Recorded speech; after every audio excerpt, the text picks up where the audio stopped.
ঝগড়া করতে ঠিক আছে, মারপিট করে দেখি।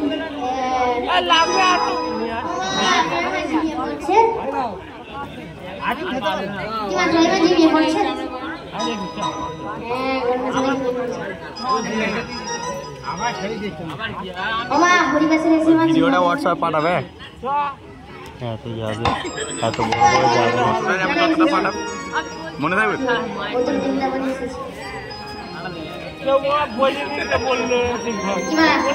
বৃন্দাবনে যেতে গেলে মোট কি কি বলতে হবে মা?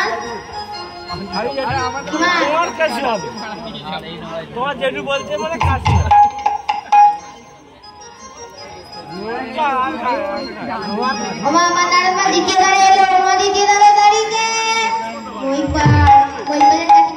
বলি বই দাদা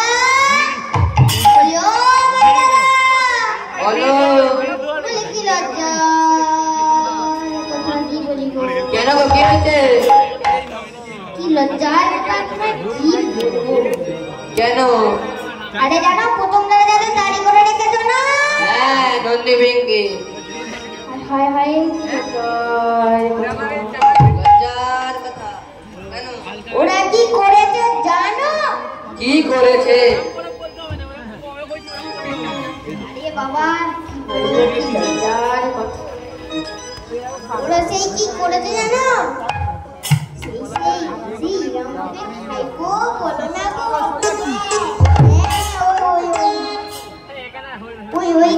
করেছে জানো? এই নন্দী বিঙ্গিকে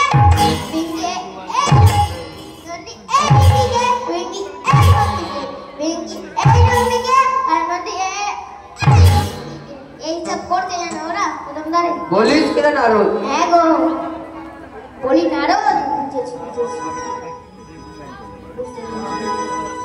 বলি নারদ তুই তো আমার এত বড় তো উপকার করে দিয়েছিস, তাহলে আরেকটু উপকার কর। এই গানটা একটু পাহাড় আমি প্রথম দাঁড়ে গিয়ে নন্দী বিঙ্গের পিঠে ছাড়ি টাকা তুলে তুই দাঁড়া, হ্যাঁ এখানে দাঁড়িয়ে থাকিস কোথাও যেন যাস তোমার আজকে দাঁড়িয়ে মানে আরো দেরি আর করে ছুটিতে তো ঠিক দেন না।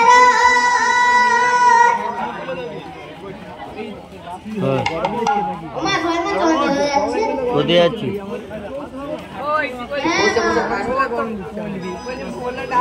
আলমকে কেউ মারিনিস?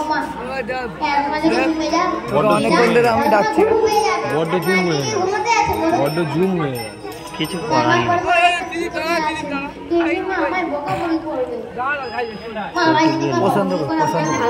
প্রশান্ত ঘর ওই শোন না, তোর শ্বশুরের আর্থিক অবস্থা খুবই খারাপ। তোর শ্বশুরের আর্থিক অবস্থা খারাপ। আমি আগে বলেছি আমার স্যারের সাথে দেখা হয় না, আমি কালকে কথা বলবো। আমার পিজি স্যার কালকে আসবে, কালকে আমার স্যার আসবে পিজি, কালকে কথা বলবো। আমি ওকে বলে দিচ্ছি তোকে, আমি যতটুকু আমার বন্ধু আমি হেল্প করে দেবো।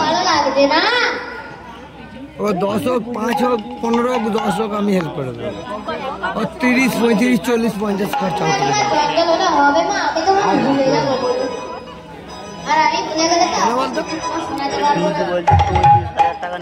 আমি শুনি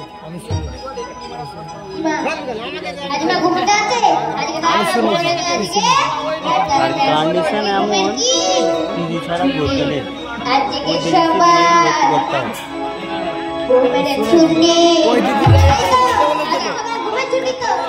আমি আছি, আমি তোদের জন্য আছি।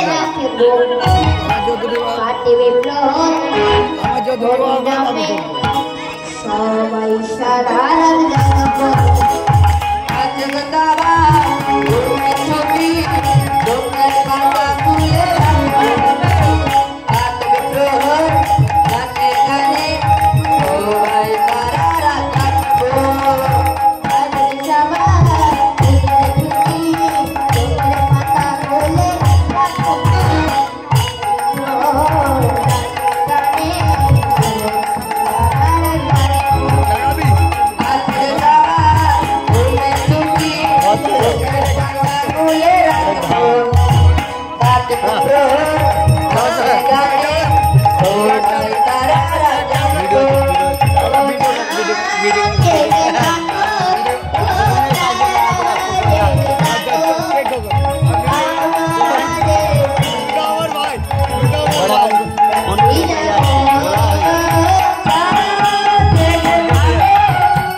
দ্বারে যাচ্ছি।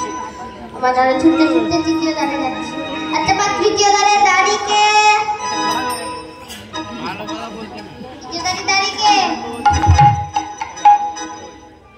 বহুত বড় হয়ে গেছে, তৃতীয় দ্বারে দাঁড়িয়ে হলো তাড়াতাড়ি চলে যাবে। তৃতীয় দ্বারে দাঁড়িয়ে হলো মা বীরপাল। আর বীরপালের এত বড় চেহারা যে বীরপালের কাছে নারদ একটা টপকুলিকার মতো দেখাচ্ছে। বীরপালের কাছে নারদ একটা ছোট পিপিলিকার মতন দেখাচ্ছে। আর বীরপালের হাতে রাখে একটা মস্ত বড় গদা। এই গদা যদি মা কারোর মাথায় পড়ে যায়, হরি বল হরি বল। তোর বাবার সামনে এই কথাটা উঠবে, তোর মায়ের সামনে এই কথাটা উঠবে। নারদ বীরপালকে দেখা রাখি। নারদ বীরপালকে দেখে বলছে, বলে বীরু দাদা, বলে ও বীরু দাদা, বলো বলি তোমার হাতে ওটা কি গো? এই না বীরপালকে এই কথাটা বলেছে, তখন বীরপাল এবার ছুটাই। বীরপাল মনে মনে চিন্তা করছে, তো বেটা নারদের গলা, বেটা নারদ আজকে দিনে এইখানে কেন? আর নারদ কি বলে, আমার হাতে কি? নারদ কি জানে না নাকি যে আমার হাতে গলা রাখে? আমি কিছু ভুল জিনিস নিয়ে আসিনি তো? আজকে শিব চতুর্দশী বলে কথা। আমি কিছু ভুল জিনিস নিয়ে আসিনি তো? দাদা ওলো করে এসেছি, বলে বাবা একবার দেখি তো আমি কিছু ভুল জিনিস নিয়ে আসিনি। এই কথা বলে এই না গোড়ার দিকে তাকিয়েছে, নারদ মায়ের ফাঁক দিয়ে কি বললো?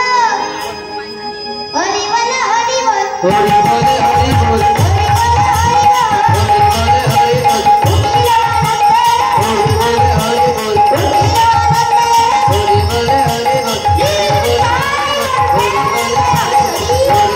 হরি বল। ওমা, এবার মামার নারায়ণ বা কোন দ্বারে যাচ্ছে? তৃতীয় দ্বার পেরিয়ে চতুর্থ দ্বারে। ওখানে বসে আছি। এবার মামার নারায়ণ বা তাহলে কোন দ্বারে যাচ্ছে? চতুর্থ দ্বারে। ছুটি দিতে ঠিক নেই নারায়ণ, চতুর্থ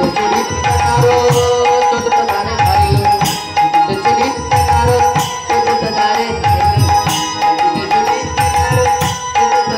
যাইলো। শানে বুকে, শানে বুকে, শানে বুকে বাড়াতে দে, খুঁজতে পাইলো। শানে বুকে গলে লড়াতে দে, খুঁজতে পাইলো। আমার নারায়ণ তাহলে কোন দ্বারে এলো? চতুর্থ দ্বারে দাঁড়িয়ে গণেশ দাদা। এবার গণেশ দাদার কাছে গিয়ে দু হাত করে দেবে, প্রণাম জানাতে বলতে কি বলছে?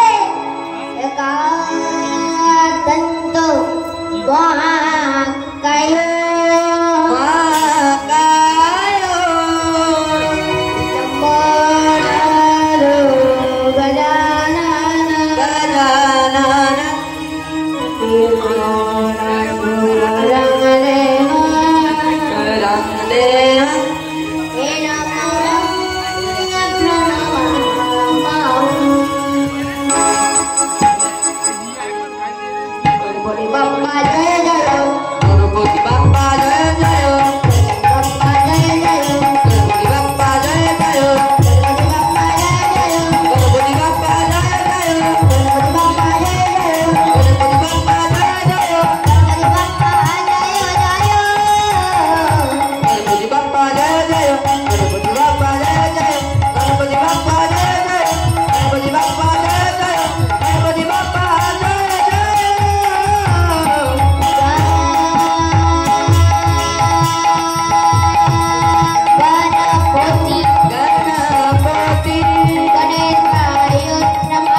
বলো।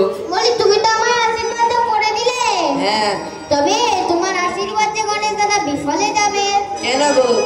কারণ আমি যে যাচ্ছি তোমার পিতৃ দর্শনে গো। আহ, আর বলি দেখো না, তুমি কিরম ভাবে এখানে দাঁড়িয়ে আছো। যদি তুমি এরকম ভাবে দাঁড়িয়ে থাকো, তাহলে তুমি বলো আমি কি যেতে পারি বলো তোমার পিতৃ দর্শনে? না। আমার কাজ, আমি তোমার পিতৃ দর্শনে যাব। যখন আমার কাজটাই সম্পূর্ণ হবে না, তাহলে কাজটা সিদ্ধি লাভ হবে কেমন করে? ঠিক। তখন গণেশ দাদা বলছে, ওমা তোমার চর্চা হয়ে যাচ্ছেন কেন? এবার আমার গণেশ দাদা বলছে, বলি নারদ, আমি তো তোকে আশীর্বাদ করে দিয়েছি, আর আমার আশীর্বাদ তো বিফলে যায় না, তাই জন্য আমি তোকে এই দ্বার ছেড়ে দিলাম। যা তুই আমার যা পিতৃ দর্শন। ওমা এবার আমার নারদ মা কোন দ্বারে যাচ্ছে? পঞ্চম দ্বারে। আমার নারদ মা ছুটতে ছুটতে পঞ্চম দ্বারে যাচ্ছে। আর পঞ্চম দ্বারে দাঁড়িয়ে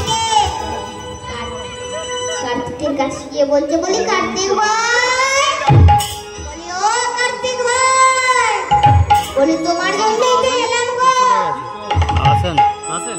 বলি আমি তোমার জন্য গিয়েছিলাম কোথায় জানো?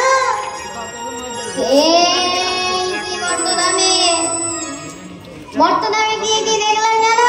কি দেখলে? মর্তে যখন নরনারী করে সব তোমার পুজো করছে। তাই? হ্যাঁ, আর তুমি কি ভাবে এখানে দাঁড়িয়ে আছো? তুমিই বলো, তুমি যদি এখানে দাঁড়িয়ে থাকো, তাহলে মর্তে যত নরনারী গণ আছে যে তোমার পুজো করছে, সব তাদের পুজো বিফলে। হ্যাঁ। এ দেখো, তোমার যদি আমার উপর বিশ্বাস না হয়, তাহলে তুমি একবার গিয়েই বরঞ্চ দেখো।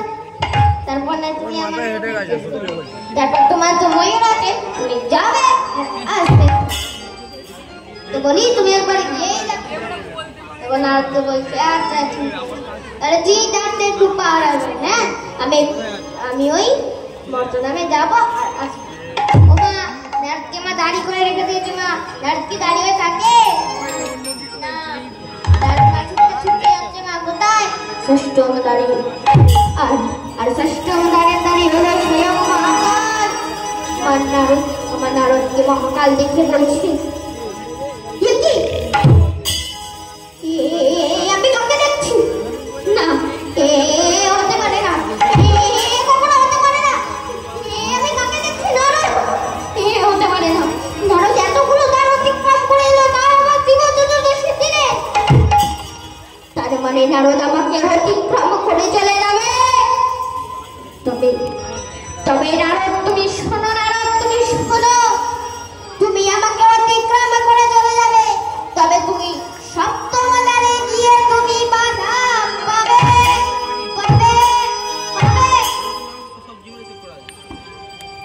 ওমা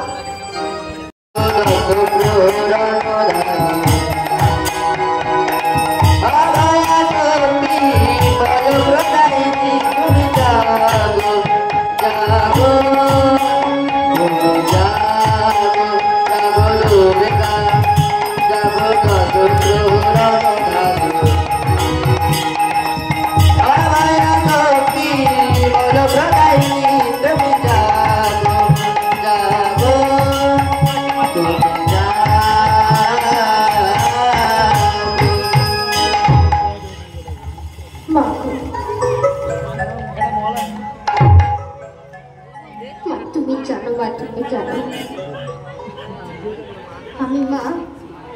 আমি মা কত ছলনার আশ্রয়, কত মিথ্যার আশ্রয় নিয়ে মাগো আমি একটা দুটো করে ষষ্ঠম দ্বার পেরিয়ে এলাম।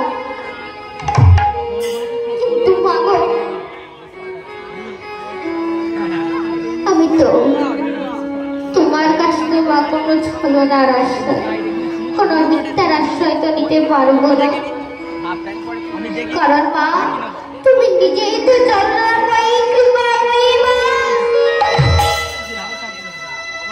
তুমি জানো আমার এই অন্তরে মাগো কৃষ্ণ ভক্তি নেই, আমার অন্তরে সাধন নেই, ভজন নেই মাগো। আজকের দিনে যদি মাগো আমি যদি মা বলা বলি